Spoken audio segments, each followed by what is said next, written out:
introduce all the speakers. So once he's done, Yeah. so what I'll do, I'll turn on before he gets on the stage. Correct. Yes. And again, you can tell me how to handle this one. Keep the mics. Because I just don't want to interrupt. It's okay if you got one around, but I just don't want to interrupt. Yeah. It just takes away from the presentation. Do you want us to speak from Well, if you, the podium? it'd be best if you got to the podium, but people I'll have go to to the speak podium. from the table, so you can do it either way. We adjust to whatever you do. I mean, if the person wants to say sitting down, sitting down, but basically you get to the It's podium. only 8 minutes. You can stand for 8 minutes. What's good works for you. Yeah, you know. You look more important if Basically, you go. I always recommend people to stand and do it. Don't get people, don't ever For me, give it's literally that I'm panels short, and I felt like I would. They still sit down, so we just got to Well, if you give them a choice, you're gonna I tried to wear like adjust. higher, yeah. Yeah. Yeah, thank you. Good afternoon, everyone. We're going to continue on with our fourth panel this afternoon, and I would like to call on the speakers for international issues. We have Adeeb here to our left. Matyas, Benyik, are you here? Could you join us over here in the stage, sir? Thank you. Joe Lombardo, I know who you are. I can spot you a mile away. He's not. But he's not here. So Joe Lombardo, National Co-Chair of UNAC, you are due up here on the panel table. Bring your hair. Ray McGovern, Mr. Ray McGovern, you are also on this panel. Lastly, Phil Waleto is also part of this panel. Has anyone seen Joe? So is this last? And we're going to have Ann Wright last on video.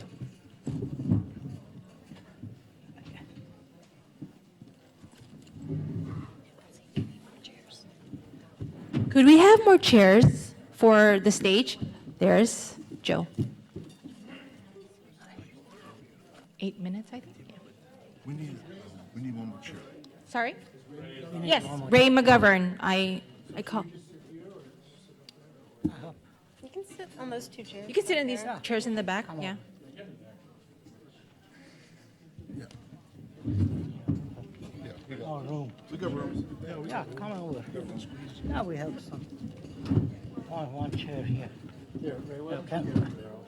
Sure. Thank you. So the challenge now is to fight food coma after lunch, then to stay awake. All right, so we're going to ask if everybody could find their seats. Awesome. So my name is Cassia Laham. My name is Bernadette Ellorin. Right, so we will be co-chairing this panel. It's somewhat appropriate that we started this day, this morning, talking about domestic issues, right, and how U.S. imperialism affects us here at home. And we're going to be talking about Palestine, we're going to be talking about countries in Europe, and how to defeat U.S. imperialism and colonial Zionism in this panel. It's important that we sort of draw these connections, though, right? We talk about how the black community is affected by U.S. imperialism. Well, what does that mean? Well, in a lot of ways, right, if you look at Palestine, the same weapons, right, and the same police tactics that are being used to oppress the people of Palestine were being used to oppress the people of Ferguson and Baltimore, right? The same government calling for deportations of immigrants is wrecking the countries like Honduras and Haiti and Yemen, right? The same sexist, misogynistic system at home is creating widows and orphans, right, in countries across the globe, right? So these things are not just domestic and they are not just abroad, right? The wars always come home and our issues at home always get manifested abroad. So we're going to keep that in mind as we move on to the international section of our panel today. So our first panelist is Adeeb Abed, and he is a longtime Palestinian activist, founder and president of the Arab American Association of Central Virginia.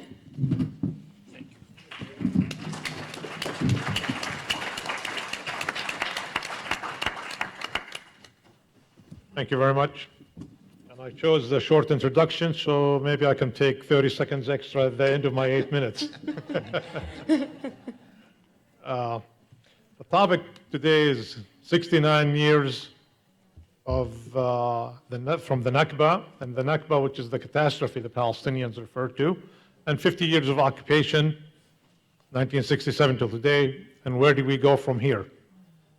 I'm not going to go into a long history of the conflict because it's all known, but there is few points that needs to be highlighted in order for us to know where to go from here. And that's that Palestinian refugees were pretty much refugees before the 1948 war. The Palestinian refugees, 700,000 of which were displaced prior to Israel declaring their independence and the Arab armies saying we are not going to accept it and the launching a war against the state of Israel. And these Palestinians are dispersed in neighboring countries in refugee camps. And I believe it's the longest refugee camps in existence are those of Palestinians. For 69 years, we have them in Lebanon, in Jordan, in the West Bank, and there is even refugee camps in Gaza. But having said that, the conditions of the Palestinians in the refugee camps is one thing. The conditions of the Palestinians in the West Bank is another. And the conditions of the Palestinians inside 1948 Israel. And in the last several years, I've been traveling quite frequently to the West Bank and Palestinian territories and to Israel on a yearly basis. I would like to kind of just go into what is the situation right now, today, as it exists for the Palestinian people. And we start with the 1948. You go to the 1948 territories, you cross a checkpoint and you enter into Israel proper. You drive on highways that are every bit as nice, probably nicer than the US highways that we have here. Highway 6 from Jerusalem to Acre, and it's super highway with the latest, it's 8 lanes, I believe it was. And they have the Easy Pass system where it scans your car without slowing down and sends you the bill for traveling on that toll road. And you go into towns, you could tell you are in an Israeli Jewish town because of the infrastructure there. First thing you will notice is that you will not see any water tanks on the buildings. Another thing, you will see traffic lights, roads that are very modern, no potholes, paved roads, organized communities, subdivisions, shopping malls, all of it. Then you drive and you make a turn, and you turn into a Palestinian village or a Palestinian town or a Palestinian part of a city from 1948. And you get transformed from 2017 back to 1948.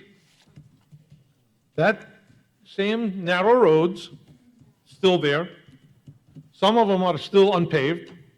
There is no infrastructure. The schools get minuscule amounts of money for the Palestinian towns. And you can't help but say, wow, but I thought these people are in Israel and they have Israeli citizenship. And they vote and they have members of the Knesset.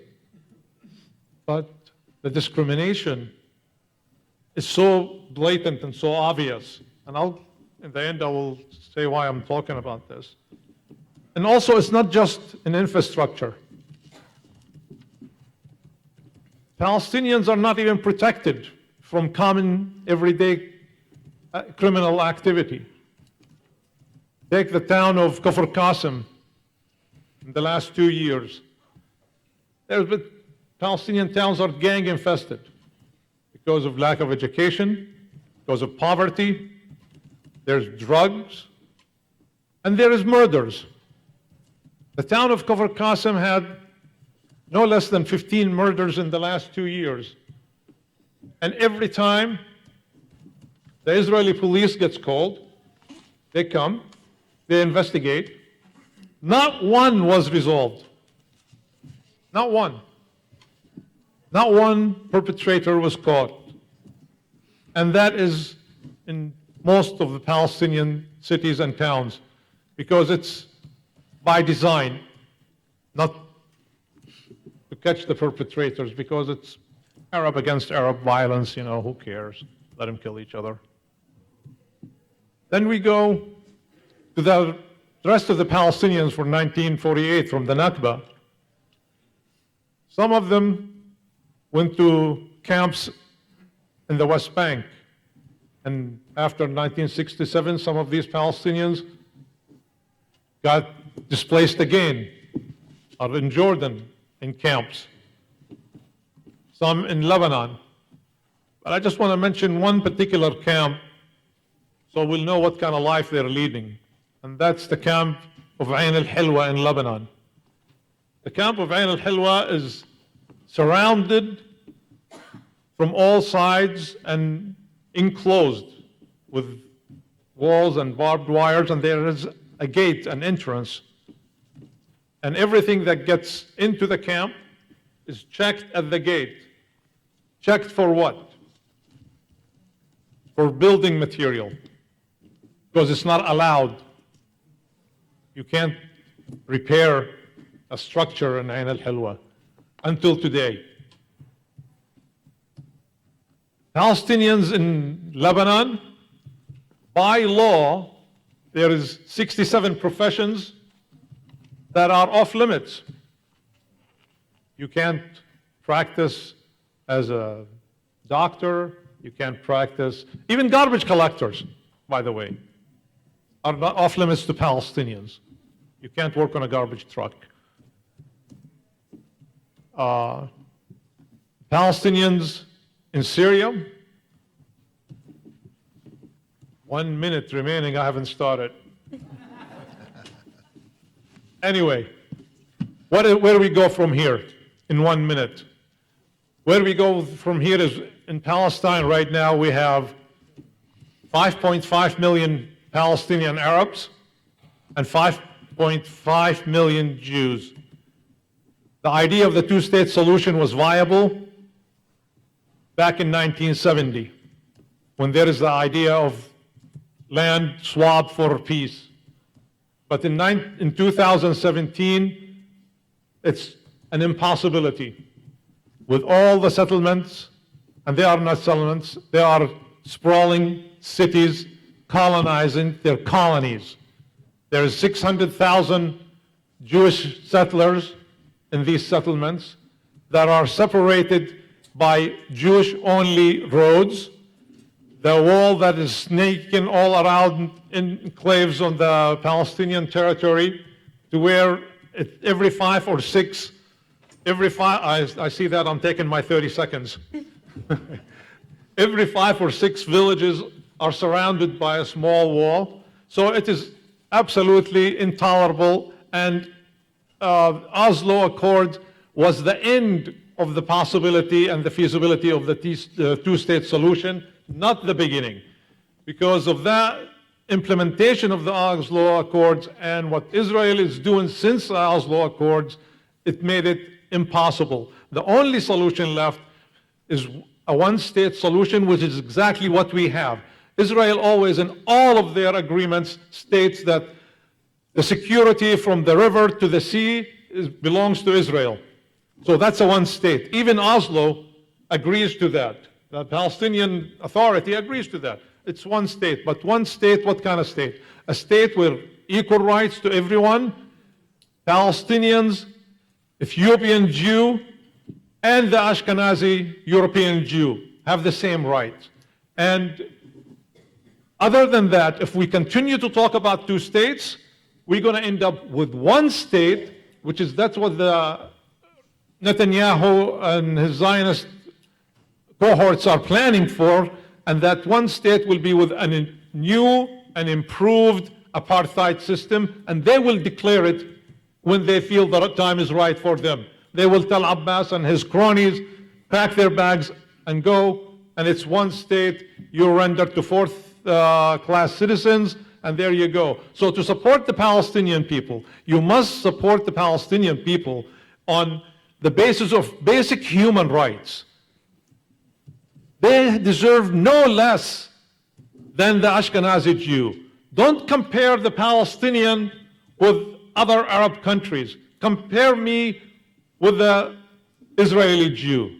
It is really unfair to say that Palestinian Arabs in Israel are faring better than the Arabs in other Arab countries. I don't care. But I'm not faring as good as the Jew in Palestine. That's who I need to be compared with. And I thank you very much, and I appreciate your time. I will be around. I'm not leaving if you have any questions. Thank you, Adeeb. Our next speaker is Matyas Benyik. Matyas Benyik is an economist and social scientist who has worked as a Foreign Service commercial attaché in Turkey and Syria. Chairman of the ATTAC Hungary Association, he works for democratic control of financial markets and institutions. He has campaigned against GATS and WTO and on anti-war, anti-fascist, and anti-poverty issues. Matyas Benyik.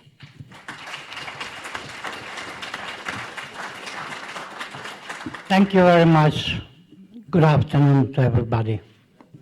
I am very much happy to be here with you, and I want to thank again the organizers to invite me here.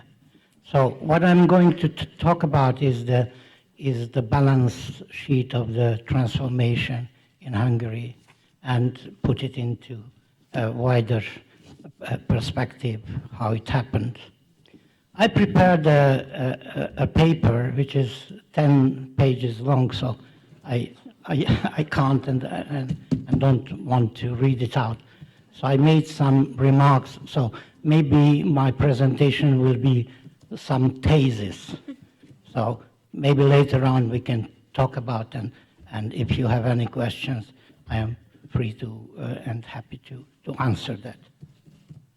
So the systemic change, what happened not only in Hungary but in the region, in the previous socialist countries, has reasons. Why did it happen?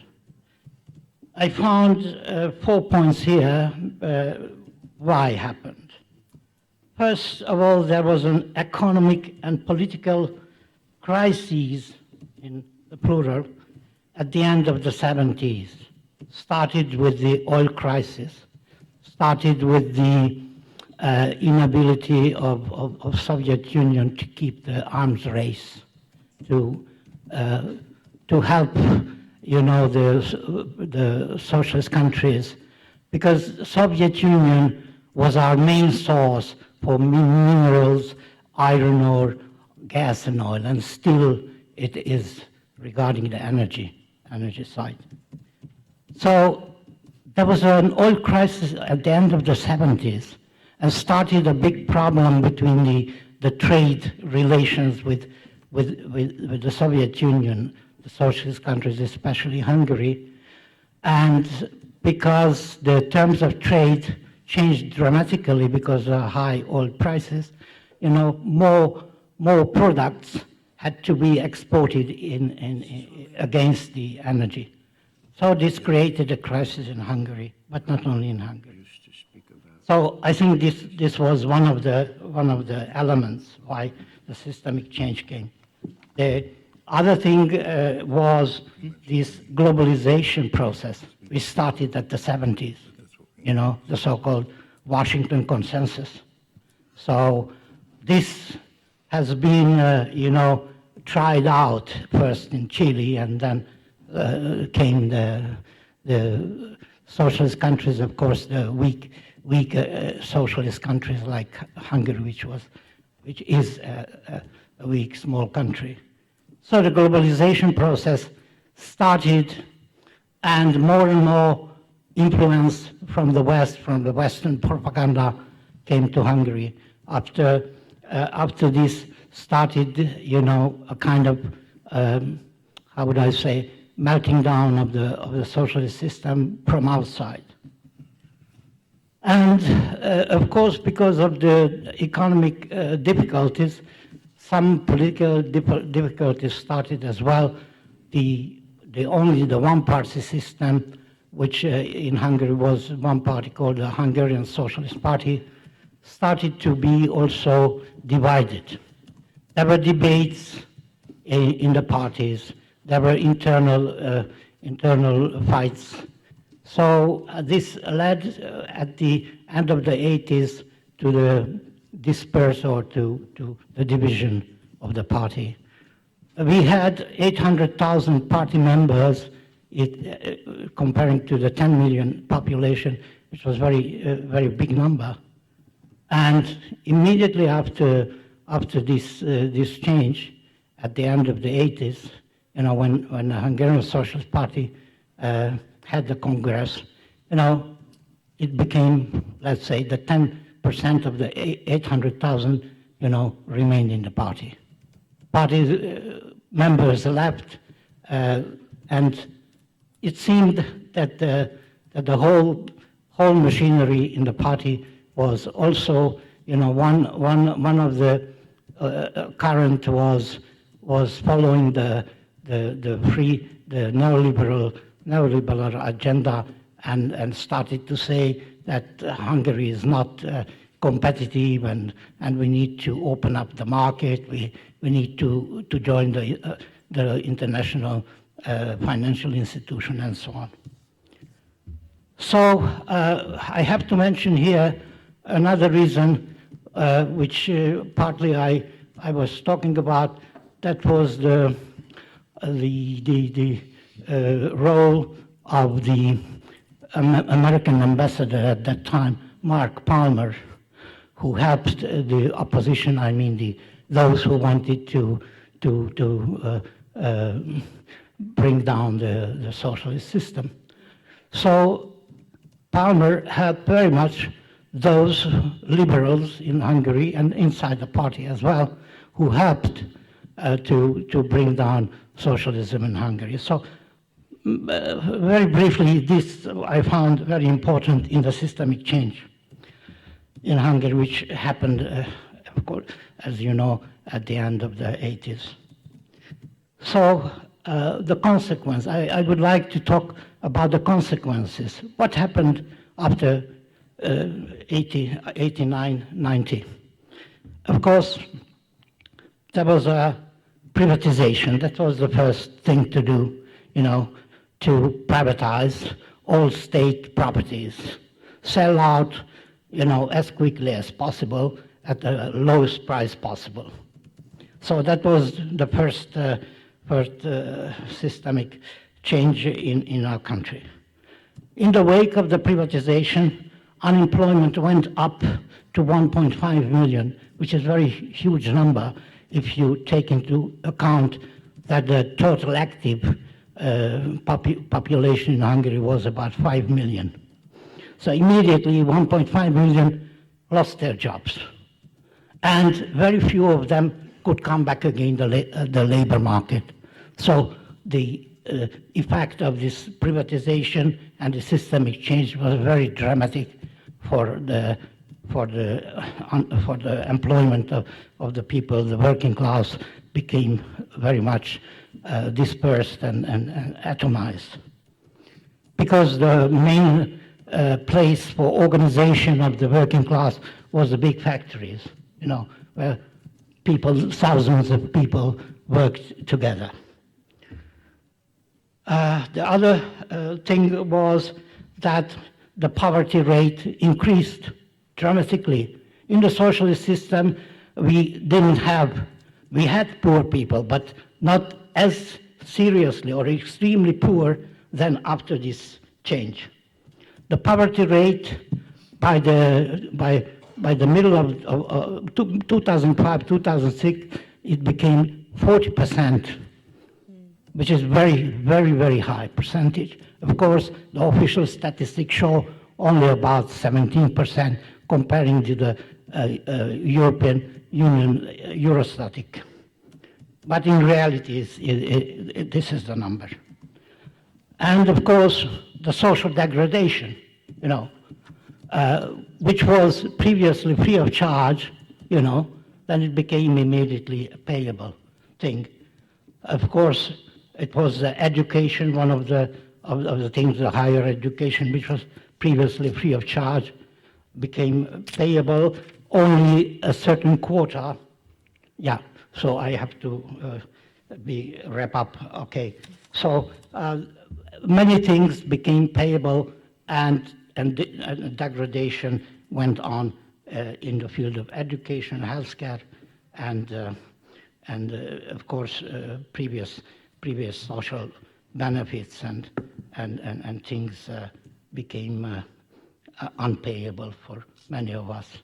So briefly, because my time is over, I have to close my speech. Thank you very much for your attention.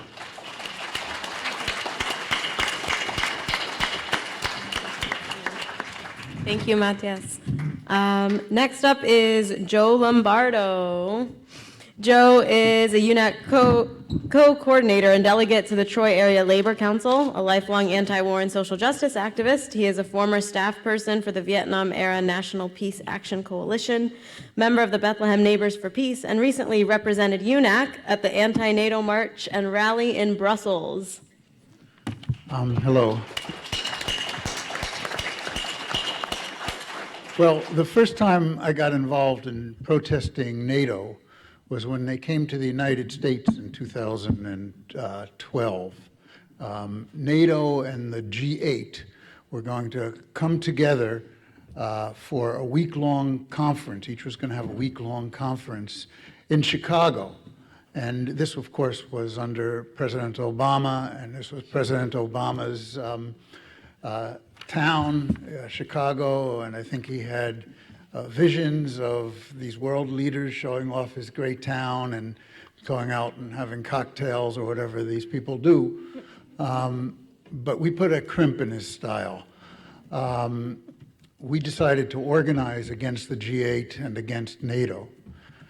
And I don't think he thought that we would have such a big protest. UNAC was the primary organizer of those protests. What happened was, as it became clearer and clearer that buses were coming and people were going to build towards a big rally, and we were going to have activity leading up to the rally and so forth, we had an alternative summit to the NATO summit that was coming on. They started understanding that they were going to see some opposition, serious opposition in Chicago. And so the first thing they did was decided, well, maybe we shouldn't have both NATO and the G8. And they moved the G8 to Camp David. And Camp David is one of these places where you can't get within a mile of it. So this guaranteed that nobody was going to really be there for the G8 protest. But they still were going to have the NATO protest there. And we kept on building. Then they thought, well, maybe a week-long NATO summit is too long. Maybe we should cut it down to 2 days.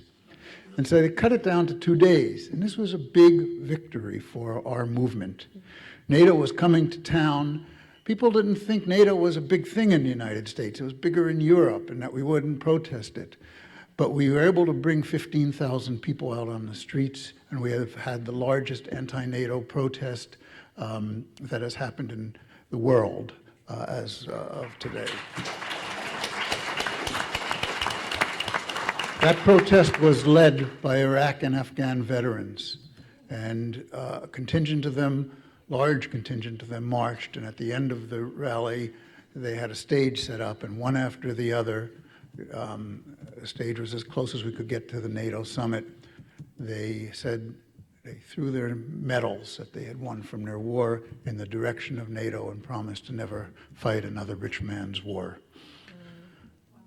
So while we were there were people from Europe that were there also. There was the No to War and No to NATO organization. There was the World Peace Council, and I think they were surprised that we were able to put on such a large action and have an alternative summit that brought 800 people together, which was very good.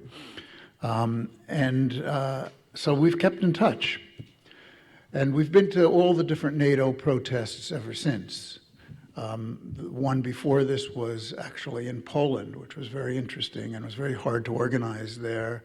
And Phil Aledo at the end there represented UNAC at that one. So this one, they called me up and said, will you come and speak? And there was actually 2 alternative summits. I was able to speak at both. After the first alternative summit, which was with the World Peace Council, we marched to the demonstration that took place there, and they had a large demonstration in downtown Brussels. The demonstration was great. There were delegations from different countries. There were about 12,000 people that were there. And I remember the Germans, some of the Germans dressed up in these nice jackets and things. And since Trump was coming there too, and Trump was demanding that all the countries raise their military budgets and so forth for NATO, they were mimicking his thing of "Make America Great Again." So they were carrying signs saying, "Make Germany Great Again." But, you know, you think about that in terms of the city that we're in today. In Germany, you could not have a statue of Hitler. You could not have swastikas. It is illegal. In their schools, they teach what happened during World War II and how terrible it was and the Holocaust that took place so that it will never be repeated again. But you know,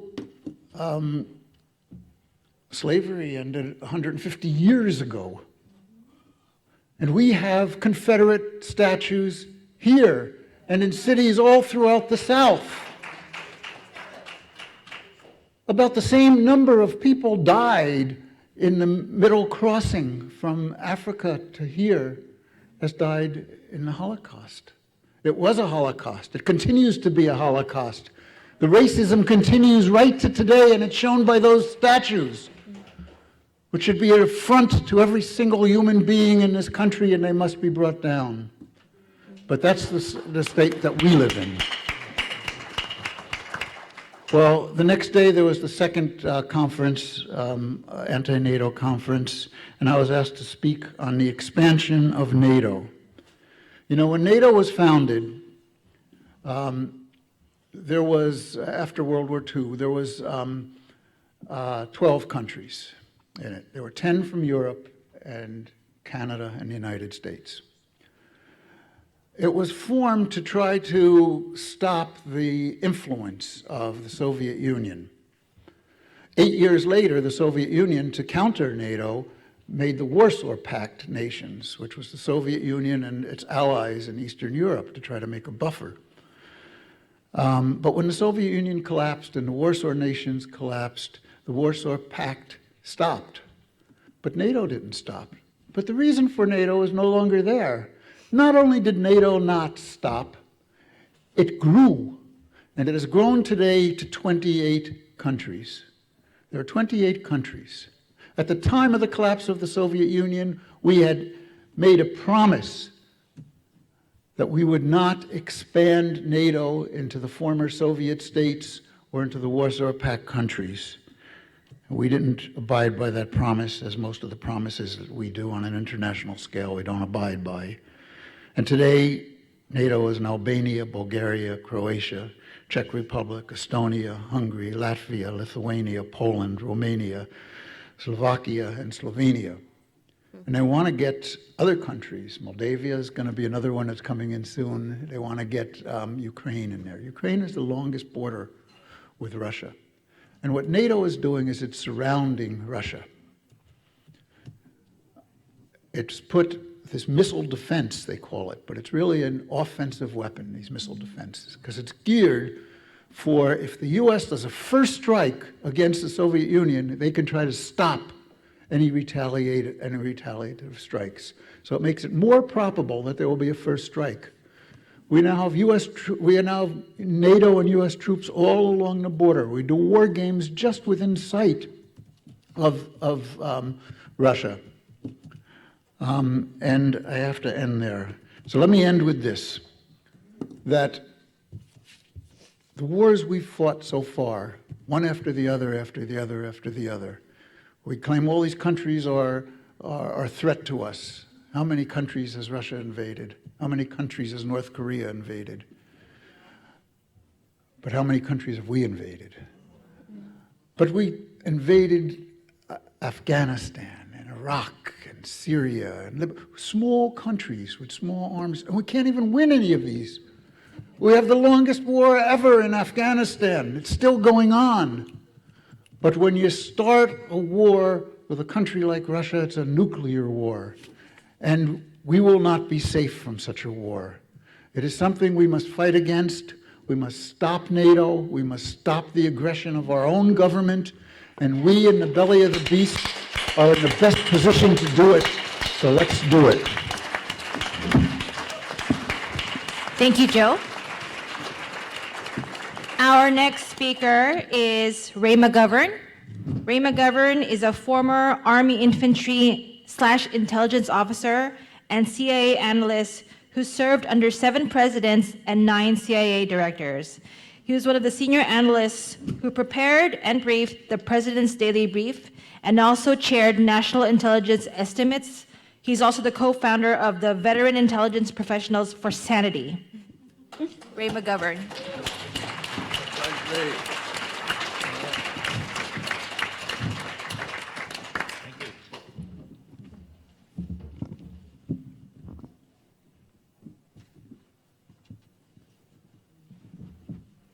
I'm going to time myself here so that I don't get cheated out of a minute or so. Well, we've talked a good bit about Russia, and we're going to talk a little bit more in detail about Ukraine, Hungary, and Palestine especially. I'd like to just trace what's happened in U.S., Russian, or Soviet relations over the last couple of decades, real quick in 8 minutes, drawing out some of the highlights. Okay, the Berlin Wall fell November 1989.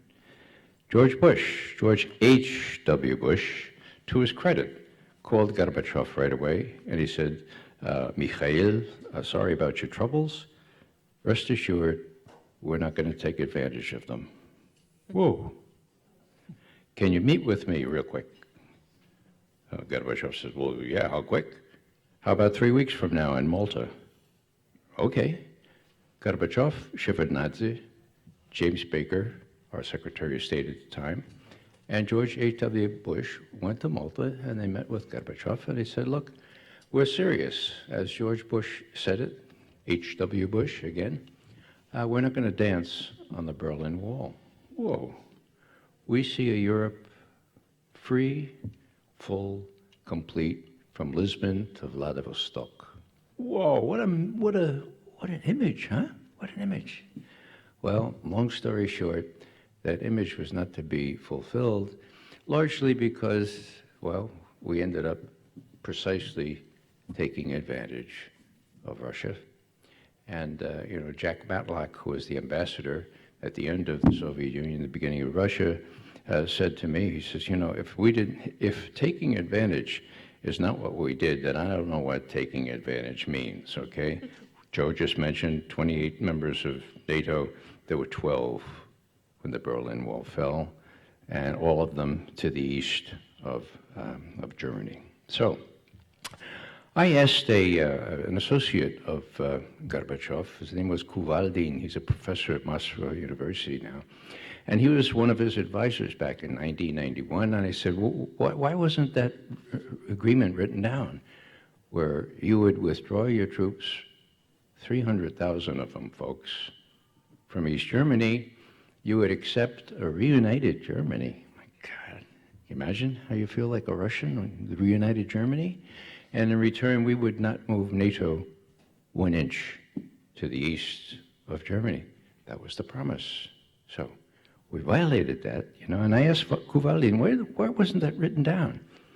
And he said, Ray, 2 reasons. One was, we're talking early 1990, right? We're talking at a time when the Warsaw Pact still existed, NATO still existed. We're talking about the Germans are like, you know, it had to do with Germany, right? So it'd be nice to talk to the Germans about this, you know, before we sign any piece of paper. And Helmut Kohl, who just died yesterday, is on record as having said, we wouldn't move NATO 1 inch to the east of Germany. So that was the main reason, he said, Ray, but there's another reason. And he looked me straight in the eye and he said, we trusted you. Now, this element of trust cannot be more important in international relations. Let's fast forward. At the end of, in the summer of 2013, there was a false flag attack, a sarin attack outside of Damascus, blamed on Bashar al-Assad, but really carried out by the rebels, probably the moderate rebels that Obama later admitted was a fantasy, but you know, moderate rebels did. Okay, so there was a real flag went up, and Obama was persuaded to hold off from waging a major war against Syria. And who bailed them out? Anybody know? Putin. His name was Vladimir Putin. Okay, he said, "Look, Mr. President, this time, you know, I'm sorry for your troubles, but we can help you out. We've been talking to Bashar al-Assad. He's willing to get all his chemical weapons destroyed, and he'll do it on a U.S. ship, if you like." And Obama said, "Really?" And Putin said, "Yeah, really. Tune into TV tomorrow, and you'll see the foreign minister of Syria saying precisely that." And he did. The deal was struck about the 9th of September 2013. What happens on September 11, 2013? There's an op-ed in the New York Times. It's written by a fellow named Vladimir Putin. What does he say? He rehearses what the progress of relations between the two countries. And then he says at the end, in a paragraph that I'm reliably informed he wrote himself, he said, "You know, I'm very proud and happy about the new atmosphere of trust that exists between the United States and Russia, and personally between me and President Obama. The only thing I disagree with is this concept that America is somehow exceptional, that it's so, exceptional is enough." He said, and he says, "In my view, all countries are equal. They're at various stages of development and various stages of democracy, but they're all equal under God." You know, it sounded like the Declaration of Independence. End of op-ed. Wow. Well, what happened? The neocons didn't get their war. I had a personal experience of seeing Joe Lieberman and Paul Wolfowitz at the top of the CNN building in Washington. I had a little interview with CNN International. I came out, I opened the door, and I knocked over this little guy, almost. I looked at him, he said, "That's Paul Wolfowitz." And he said, "Hey, well, watch out, what you doing, you know?" And I said, "Oh my God, I'm glad I had that nonviolence training." You know? Besides that, I'm Irish, you know, so I restrained myself. And then, long story short, I watched them do their little interview. Lieberman says, "You know, this business about Congress having to declare war, that's for the birds. Obama could do this. He just chickened out. They're all chickened out." They look like their mothers had been run over by a Mack truck. No, you know, some of there's fancy ties. That's 1 minute left, I think. Fancy ties and stuff. Well, these had the black ties, you know. They looked like they were at a funeral. And so I intercepted them on the way out. And they were coming through this elevator shaft, looked like something out of Qatar or the Emirates or something, you know, all gold. And I said, "Joe, Paul." Now in Washington, you can never admit that you don't recognize somebody who might be important, right? And I had a tie on then, and I had a shirt and everything, my only jacket. And they said, "Oh," I said, "Ray McGovern." "Oh, Ray, yeah, it's been a while." Yeah, I said, "Well, Joe, look, you know, I have this Constitution here that Dennis Kucinich gave me, and I pulled out the Article 1, Section 8. You don't know that only Congress can make war?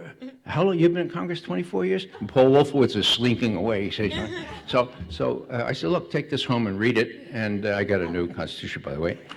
Then this very large, very tall, beautiful redhead who was supposed to be preventing people like me to get anywhere near, well, she came and she said, oh, gentlemen, I'm so sorry. And I said, well, yeah, I'm sorry too. Why do you let these clowns on your program? They don't even know what it says in the Constitution. So my time's up here now, but let me just finish by saying this.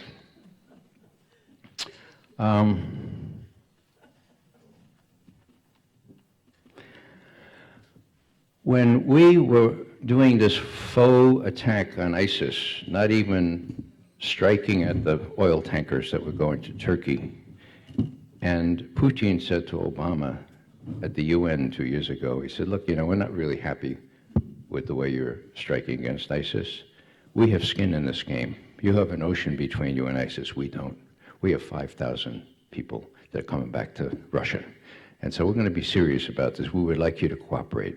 Long story short, to his credit, Obama said, all right, I'll have Kerry get together with Lavrov. We'll work it out. 11 months later, they had a deal, a ceasefire, the 12th of September last year. On the 17th of September, the United States Air Force attacked Syrian forces on hilltops that had been there for 6 months. End of ceasefire. Putin, it's really strange. I do this personal arrangement with the President of the United States, and somehow or other, there are people in Washington that don't really obey the Commander-in-Chief. Whom am I going to trust? There's no trust now. Putin knows full well that Trump lashed out at this opportunity there at Lombardo, where there was a chemical explosion, not a chemical weapon, a chemical depot exploded, okay? What did he do? Well, there were 59 Tomahawk missiles that had an expiration date of April 30, so he fired them off into this airfield there into Syria. Now, I exaggerate about the expiration date, but that's how feckless it was. So what's this do to trust? Well, I'll finish off by saying that Medvedev, who has been president and is likely to be president again of Russia, said that, this destroyed trust. There is no trust between the United States and Russia. And I don't have to tell you how dangerous that is, do I? Do I have to tell anybody how dangerous that is? With all that's been said already here about ABMs and everything else, and Mad Dog Mattis, who brags about being a mad dog as our Secretary of Defense, give me a break. If I were Vladimir Putin, I would try to have the sang-froid, the moderation, the unwillingness to be provoked that he has. But I tell you, for an Irishman, it were really, really hard. Thanks.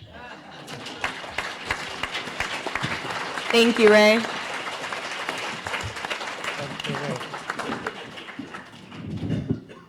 Next up, we have Phil Wileto, who's a co-founder of the Virginia Defenders for Freedom, Justice, and Equality. He's the editor of the Virginia Defender newspaper and an author of several books. He is a coordinator with UNAC's Odessa Solidarity Campaign and a member of UNAC's Administrative Committee and the coordinator for the 2017 UNAC Conference.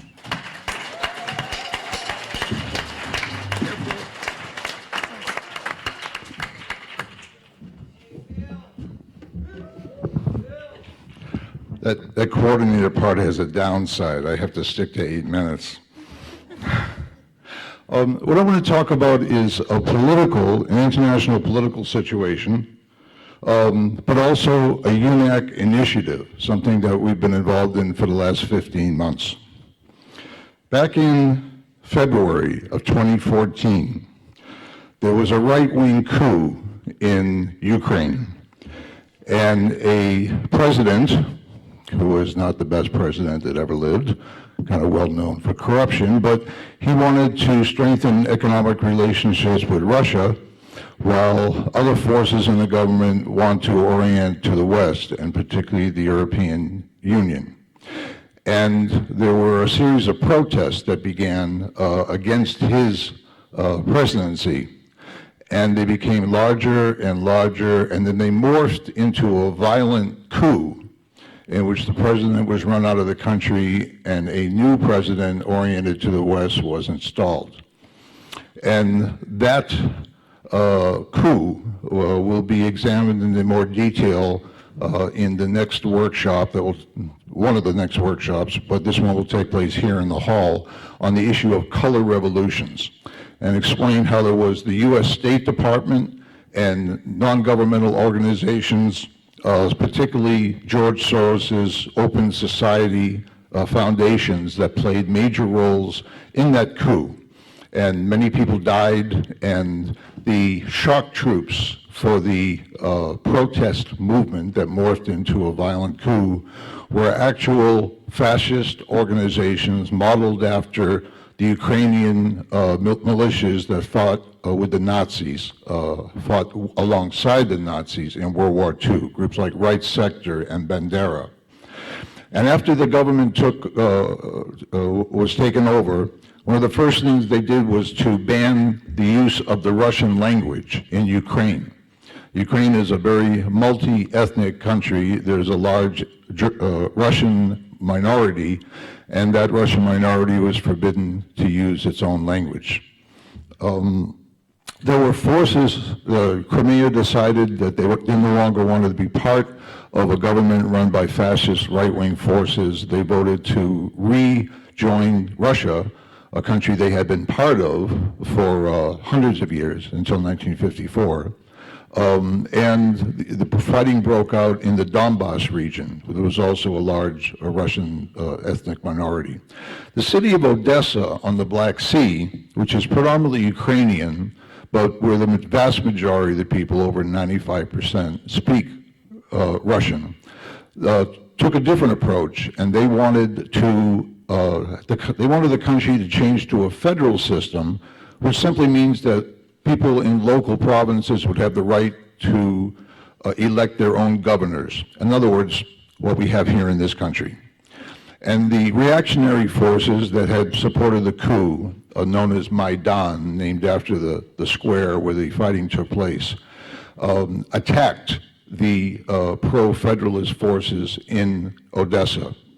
And there was a terrible massacre, and 46 people died. Bruce Gagnon described it earlier today, so I won't go into the detail. But it was a horrible massacre in which people were burned to death, died of smoke inhalation, shot, beaten, and many people were arrested up from the Federalist side.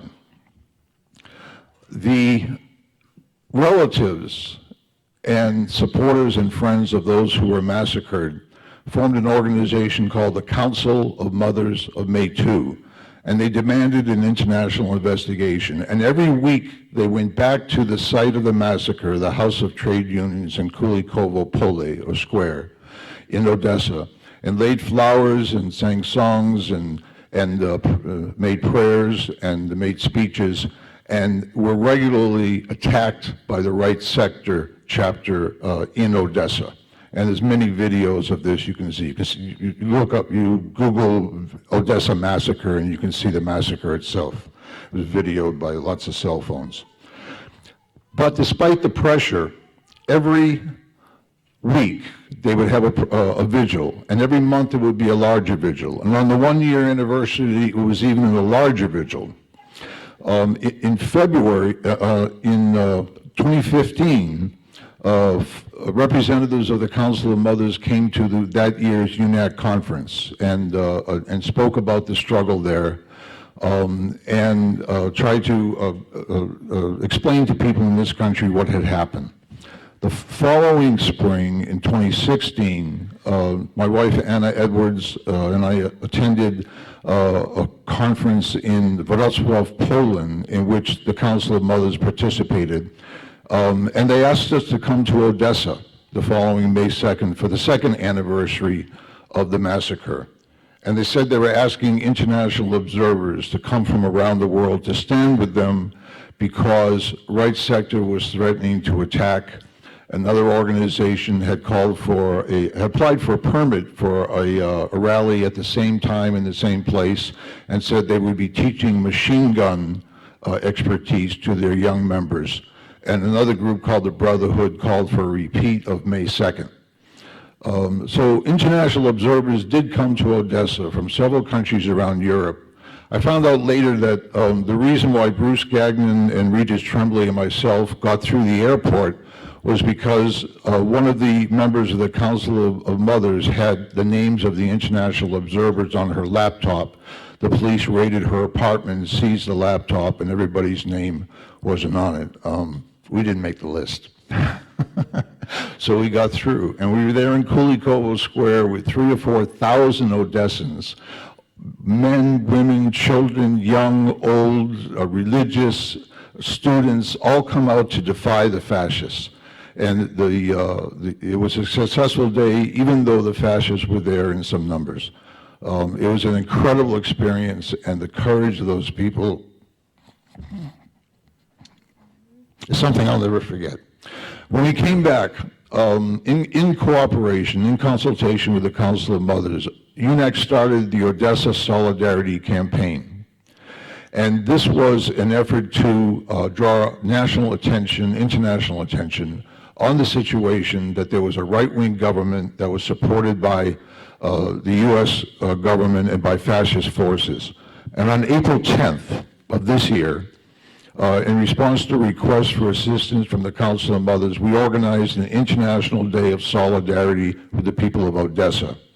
And Ray McGovern and I delivered a letter to the Ukrainian Embassy in Washington, D.C., addressed to President Petro Poroshenko, calling on him to release all political prisoners and end the repression of the people in Odessa. That letter was delivered on the same day, at the same time, in 20 cities in 13 countries across Europe and North America. I think it was the largest display of solidarity for the people of Odessa up to that point. And it was because UNAC is a coalition. And Bruce Gagnon's group, the Global Alliance, and Kevin Zeis's group, Popular Resistance, and David Swanson's group, World Beyond War, all publicized this effort. And the folks in Odessa reached out to their allies and supporters. That's the end of the talk. This is why you should join UNAC. You can multiply your strength. You can join and build a movement strong enough to take on these fascists in the governments overseas and the ones in the White House. Come to the meetings tomorrow when we discuss building UNAC. Join with us, and we'll really be able to do something.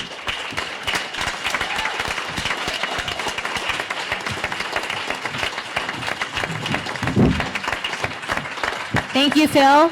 Our final speaker for this wonderful panel will be joining us with a video message. She is Ann Wright. Right there. Ann Wright is a former U.S. Army colonel and diplomat who resigned from the U.S. government in March 2003 in opposition to Bush's war on Iraq. She was a delegate in the 2015 Women's Cross of the DMZ, traveled to Jeju Island and Okinawa on peace missions, participated in 3 flotillas challenging the Israeli blockade of Gaza, and she's the co-author of Dissent, Voices of Conscience. Ann Wright.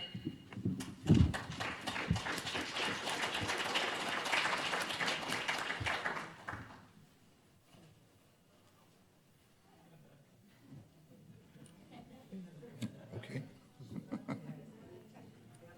He's in Hawaii. Yeah.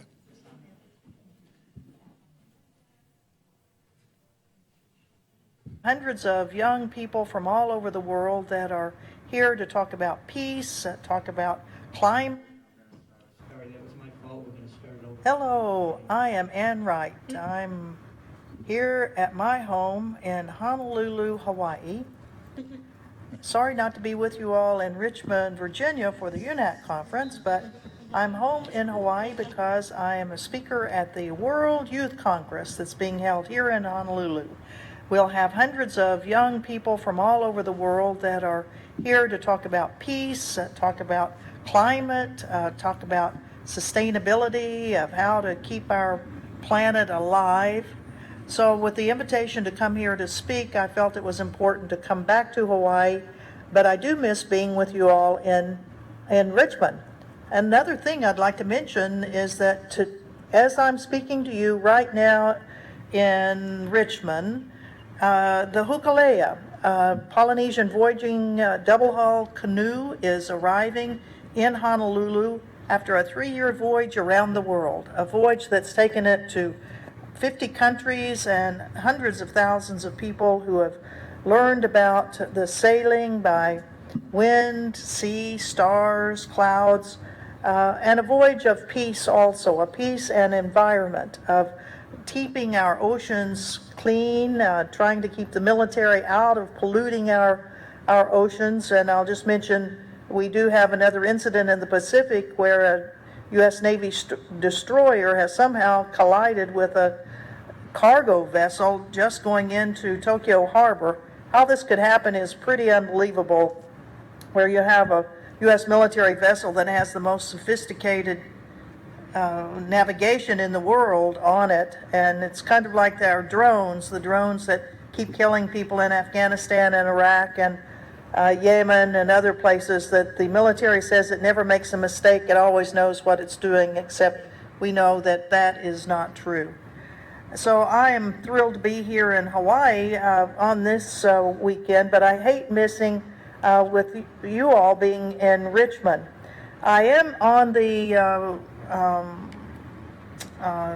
plenary for issues concerning Gaza and Palestine, and I am appreciative of this opportunity to talk about the situation where the Israeli government still continues to pound the people of Palestine, whether they be in the West Bank or in Gaza. And in this graphic, we see over the years from 1947, the partition of the Palestine Mandate, all the way over to 2005, where the partition of the West Bank has now been eaten up. So that over 800,000 Israelis live in the West Bank, which is right here. Gaza, right here, 2 million people live in that tiny little place, 25 miles long, 5 miles wide. 2 million people. When I first started going there in 2009 with Code Pink Women for Peace, right after the 2009 Israeli attack, there were 1.6 million. Now there are 2 million people that live in there. The Israelis have a naval blockade and a land blockade on Gaza. You know, going back to the West Bank, I think our other plenary person will talk about the situation there of the illegal settlements, the huge numbers of prisoners, and talk about the prisoner strike that has just recently been held by over 1,000 Palestinian prisoners, many of them, most of them without any charges against them, being held in administrative detention. I want to talk more about Gaza because that's where I'm most familiar in terms of having gone there many times in 2009, 10, 11, but with the Israeli attack in 2014, the borders have essentially been closed. But we could still continue to try to bring international attention to what's going on in Gaza, and that's through one group that I work with called the Gaza Freedom Flotilla, and this particular women's boat to Gaza that you probably heard about last autumn, where we took 2 sailboats to break the Israeli naval blockade of Gaza, to bring international attention to the horrific conditions in Gaza, conditions that they say by the year 2020 will make Gaza uninhabitable. The lack of water, the lack of electricity, and I'll get to that in just a moment. But we are sailing these boats to show that the international community has not forgotten Gaza, to give hope to the people of Gaza. Here are 2 boats that we had last year, the Zaytuna and the Amal. Only one of them made the complete journey of 1,700 miles from Barcelona, Spain, to Ajaccio, Corsica, France, down to Messina, Sicily, and then the last part, 1,000 miles to 34 miles off the coast of Gaza when the Israeli military attacked us. I wanted to mention this photograph. Right here is the little place called Gaza. It is the place in darkness, right there, between all of the lights of Israel and then El Arish and Egypt. But right in there is Gaza. As we approached, having been taken against our will, kidnapped against our will by the Israeli military, we could see straight ahead of us the perpetual darkness that is Gaza. And now the Israeli government has cut off even more electricity, where even less than the 4 hours a day will now be, the people of Gaza will have less than 4 hours of electricity, which will impact greatly upon the healthcare situation, upon schools, upon everything in Gaza. So we have a campaign that's starting up on that, and we would be glad to work with you on that. Now, I want to mention one other campaign that we have, and that's on the Gaza fishermen. And I'll show you just this little clip. Gaza fishermen have to stay. They have to stay within 2 to 4 miles of the shore, or the Israelis will come and do exactly what they're doing right here to these folks. So we are showing videos like this to fishing communities all over the world to say, please think about these people and put pressure on the Israeli government to stop what is happening to the fishers of Gaza. That's one of the campaigns of the Gaza Freedom Flotilla this summer.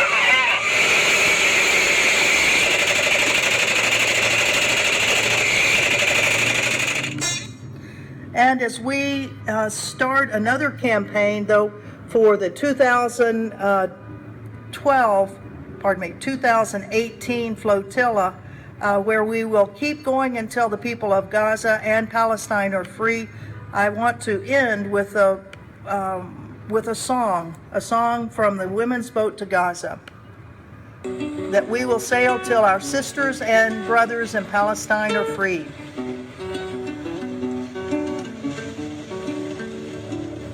We anchored up and sailed out from the shore of Spain. Our boat Zaytuna, Olive is her name. And Olive is the symbol of a faraway place to which we steer our course across the waves. We are 13 women here to sail with peace in our hand towards our sisters in this foreign land,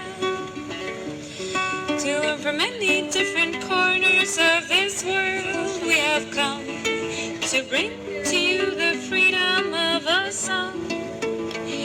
We will sail for your freedom, our sisters in Palestine. We will never be silent until you are free. And with that, I want to say aloha, peace in the world, and keep kicking butt all over the world. Don't let these jerks get us. And adios and aloha from Honolulu.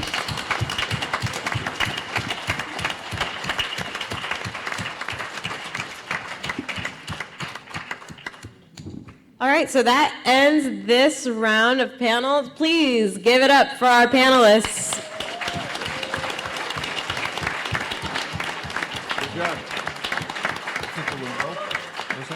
All right, so if you look at your brochure here, we're a little bit behind.